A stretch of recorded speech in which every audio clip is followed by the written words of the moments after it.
आप देख रहे हैं यूआर टीवी। चलिए सुनते हैं आज की कहानी। 3 शिक्षाप्रद कहानियाँ।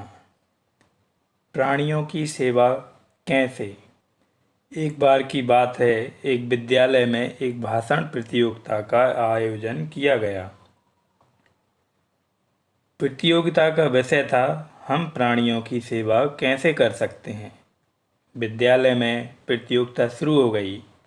प्रतियोगिता के वक्ता इतिहास और सामाजिक कल्याण संबंधी पुस्तकों एवं धर्म ग्रंथों के उदाहरण देने लगे।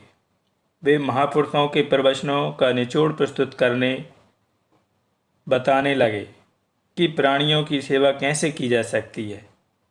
प्रतियोगिता में दुनिया भर के उदाहरण और दृष्टांत प्रस्तुत किए गए। प्रतियोगिता में अपना नाम देने वाला, बहुत ही अच्छा बोलने वाला एक विद्यार्थी उसमें भाग लेने बहुत देर से पहुंचा। प्रतियोगिता के संयोजकों, शिक्षकों एवं विद्यार्थियों ने जब उस छात्र से देर से आने की वजह पूछी, तब उसने बताया, इस वाद विवाद प्रतियोगिता में भाग लेने में समय पर आ रहा था कि रास्ते में मैंने देखा कि एक लड़के को बहुत चोट लगी है और उसकी अवस्था बहुत ही गंभीर है। उस विद्यार्थी को चिकित्सालय में अच्छे एवं योग्य चिकित्सक के पास पहुंचा कर ही यहाँ पहुंच पाया हूँ। देर से आने का मेरा यही कारण है। उसी छात्र को प्रतियोगिता में प्रथम पुरस्कार दिया गया। उसने भाषण देने की बजाय अपनी करनी द्वारा स्पष्ट कर दिया था कि प्राणियों की सच्ची सेवा कैसे की जाती है। सच्ची सेवा ही उत्तम सेवा होती है। वैदिक संस्कृति की उदारता। एक बार की घटना है, स्वामी राम तीर्थ ने 1903 से 1906 तक अपने चमत्कारी व्यक्तित्व से भारत, जापान और अमेरिका को चमत्कारित किया था। लाहौर के शासकीय महाविद्यालय के गणित के प्रधानाध्यापक के पद को तिलांजलि देकर वह 37 वर्ष की उम्र में प्राचीन भारत की संस्कृति और दर्शन की व्याख्या करने के लिए विदेश चले गए थे। वह जापान के लिए वेदांत और बौद्ध धर्म के सच्चे उपदेशक थे, तो प्रशांत महासागर से अटलांत सागर तक फैले अमेरिका के लिए वह पूर्वी दार्शनिक विचारों, करुणा और स्नेह के प्रतीक थे।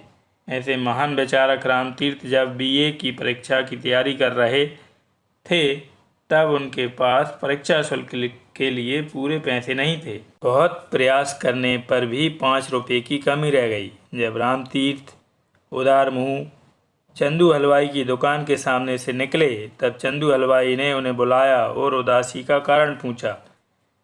रामतीर्थ ने बताया कि उनके पास परीक्षा के शुल्क के लिए 5 रुपये कम हैं। हलवाई ने उसी समय 5 रुपये दे दिए। अपनी अद्वितीय प्रतिमा और गणित विषय में 100% अंक पाकर रामतीर्थ गणित के प्रोफेसर बन गए और वह हर माह 5 रुपये चंदू हलवाई को भेजने लगे। एक दिन प्रोफेसर रामतीर्थ चंदू हलवाई दुकान के सामने से गुजरे।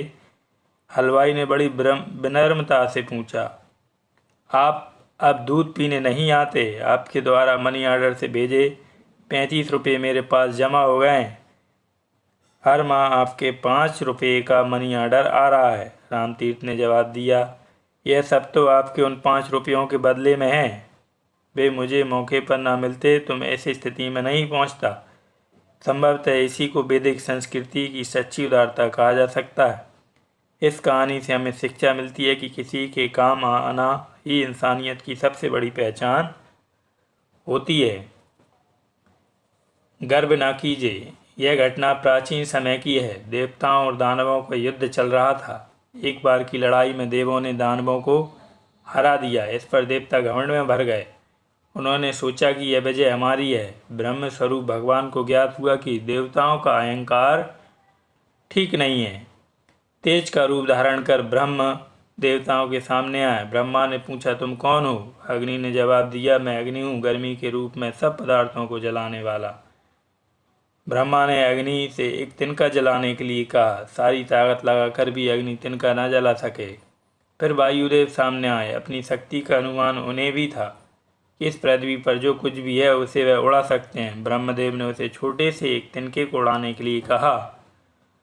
वायुदेव ने छोटे से तिनके को उड़ाने के लिए पूरी ताकत लगा दी, लेकिन उस तिनके को वह नहीं उड़ा सके।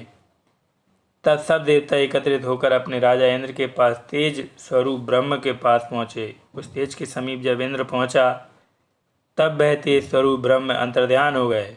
उनके स्थान पर प्रकट हुई उमा।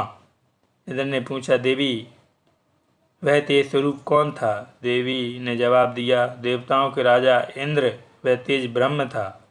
उसी की शक्ति से सारा जगत चल रहा है। उसी के कारण जगत की सारी उन्नति और सामर्थ्य है। तुम देवताओं को मिली विजय तुम्हारी ना होकर भगवान की थी। भगवान ही सब कुछ करता है, हम तो उनके निमित्त मात्र हैं।